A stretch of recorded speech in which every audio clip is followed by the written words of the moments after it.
Bom dia. Então, vou me apresentar a vocês aqui do canal Quem Ama Cuida. Meu nome é Aline, sou professora desde os 18 anos, tenho 36, faço 37 esse ano. E decidi fazer esse canal para tentar ajudar o maior número de pessoas para lidar com os sentimentos, emoções no âmbito familiar e pessoal. Porque muitas vezes nós nos sentimos perdidos em meio a um turbilhão de sentimentos e não conseguimos nos organizar. Eu vou falar um pouquinho, né, da trajetória e o porquê que eu quis montar esse canal.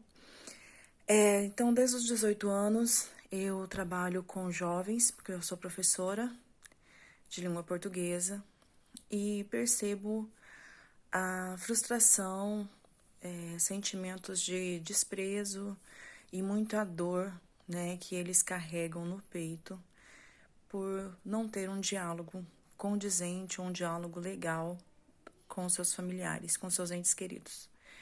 E isso causa certos transtornos, tanto na escola quanto na sociedade, principalmente dentro da própria casa.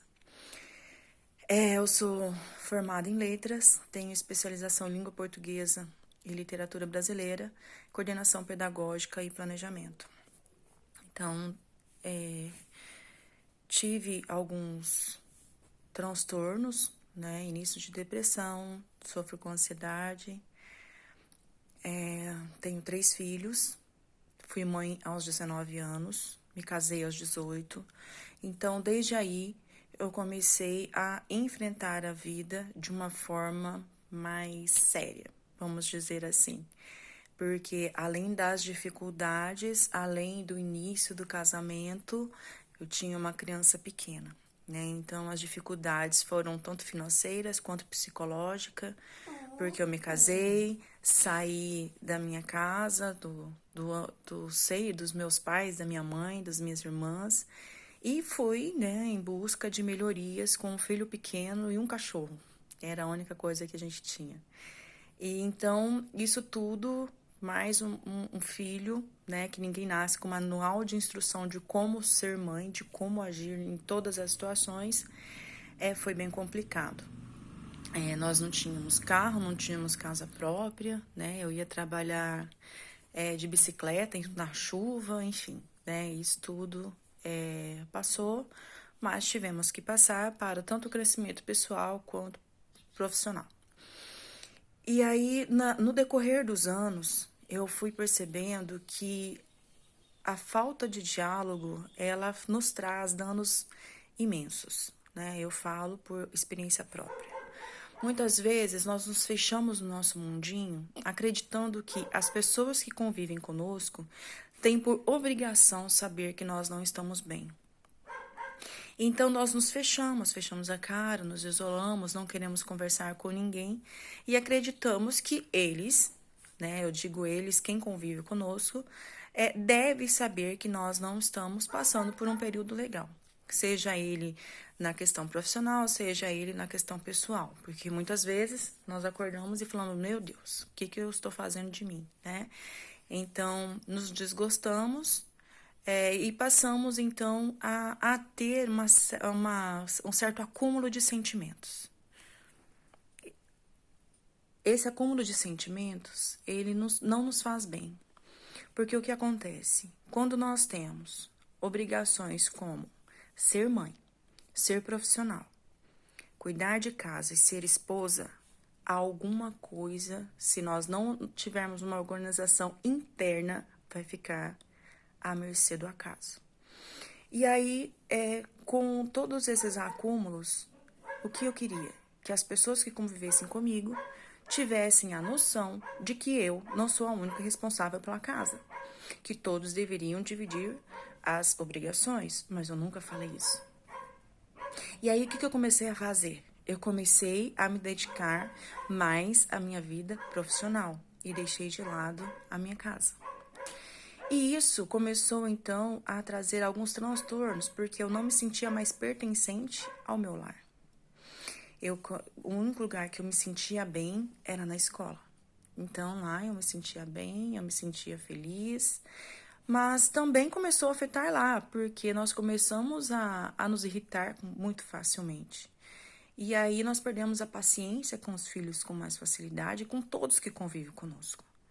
E aí nós não temos sabedoria de lidar com nenhuma situação, desde a casa até as questões profissionais. E aí eu comecei a perceber que eu nunca fui de uma vida social ativa, eu sempre fui mais na minha, o meu refúgio é meu lar, é minha casa. Mas eu comecei a perceber que eu comecei a me isolar muito de todos. Então, quando a minha família estava na sala, eu me trancava no quarto. Quando eles vinham para o quarto, eu ia para fora. Então, eu queria que o mundo fosse só meu. E aí, eu não dava atenção para ninguém. E o meu refúgio sempre foram os livros, né? Então, é como se eu estivesse criando um mundo só meu. E eu não estava fazendo, então, uma leitura de mundo que é necessário. Trazer as leituras, fazendo uma reflexão desse mundo criado, né? Dessa reconstrução para a minha vida pessoal e real.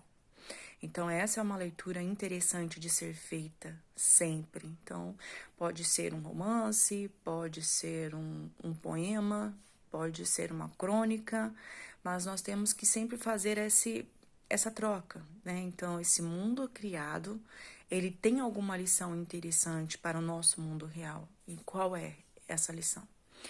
E aí eu comecei a perceber que eu queria sumir e ninguém me encontrar mais.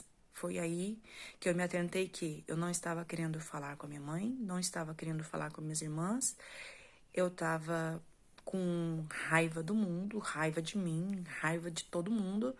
E por que eu estava com raiva? Eu não sabia explicar ao certo por que eu estava com raiva. Foi quando eu comprei um livro do Augusto Cury chamado Nunca Desista dos Seus Sonhos. Parece que o livro falava com as minhas emoções e começou a me trazer algumas reflexões muito pertinentes para começar a organizar o meu eu. Então, primeiro, eu tinha que saber que eu tinha competência e que eu tinha potencial para alcançar alguns sonhos que eu comecei a deixar de lado. Foi quando eu decidi fazer o concurso do estado do Mato Grosso, né? E fui. Era como se eu estivesse testando o meu eu mesmo, né? Fui, passei, fui chamada. E quando eu assumi, eu fui com meus 2 filhos e o meu mais velho ficou.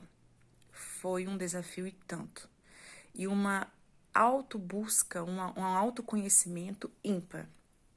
Porque somente quando nós estamos longe de todos que amamos, percebemos como são importantes em nossa vida. E aí eu comecei a perceber que todos os problemas que eu enfrentava foi simplesmente por não ter dialogado, ter conversado, ter explicado os motivos pelos quais eu não estava bem. E não desistir dos sonhos é algo interessante, porque muitas vezes os sonhos são apenas nossos.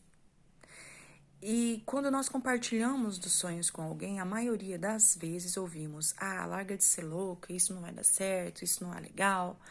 Então, muitas pessoas, elas não nos motivam, mas sim nos desmotivam. Porém, nós não nos atentamos que a motivação é nossa apenas. As pessoas que estão ao nosso redor podem não acreditar que vai dar certo, mas se nós acreditarmos, por que não vai dar certo? E aí, indo em busca, né, de uma reconstrução, né, do meu eu comecei a entender que a vida ela é feita de desafios constantes. E o maior desafio que nós temos é aprender a dialogar conosco e com aqueles que nós convivemos, para que não tragam essa falta de diálogo não transforme em algo muito desastroso, porque nós começamos a nos distanciar, mesmo estando próximos.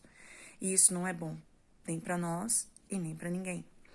Porque a partir do momento que nós começamos a cuidar, não das falas, mas na fala do olhar, que transmite todos os sentimentos, começamos a ver que nós não somos os únicos a não estarem bem. Nós temos pessoas do nosso lado que precisam de um olhar mais atento. E uma simples pergunta, como você está? Por que você não está bem? Faz toda a diferença. Você já abraçou quem você ama hoje? Você já disse bom dia para quem você ama hoje? Você já olhou nos olhos e percebeu se a pessoa está bem ou não? Então, esse canal eu criei com a intenção de tentar trazer a nossa vida, o nosso dia a dia, o nosso cotidiano, coisas simples, singelas e que muitas vezes deixamos para depois. E esse depois pode não chegar. Vou terminar esse vídeo com uma frase de uma música que eu amo muito, que é Pais e Filhos do Legião Urbana, que fala sobre os pais. Eles são crianças como você, o que você vai ser quando você crescer. Não espere para falar que ama quando você ouvir que é amado. Diga que ama para a pessoa que você tanto quer, que tanto estima, que pode ter certeza que ela ficará tão surpreendida quanto você que teve coragem de dizer isso. Bom dia. Que tenhamos uma semana abençoada e todas as terças-feiras eu trarei vídeos, pensamentos para que o nosso dia ele seja mais reflexivo, com mais empatia, com mais amor, principalmente aqueles que estão à nossa volta. Sendo assim, vocês podem ter certeza que a sociedade vai melhorar, o nosso convívio com as pessoas vai melhorar, porque nós começamos a aprender a entender a nossa essência, o nosso eu, a nossa formação espiritual, mental e que faz toda a diferença no dia a dia, principalmente daqueles que convivem conosco. Se inscrevem aí.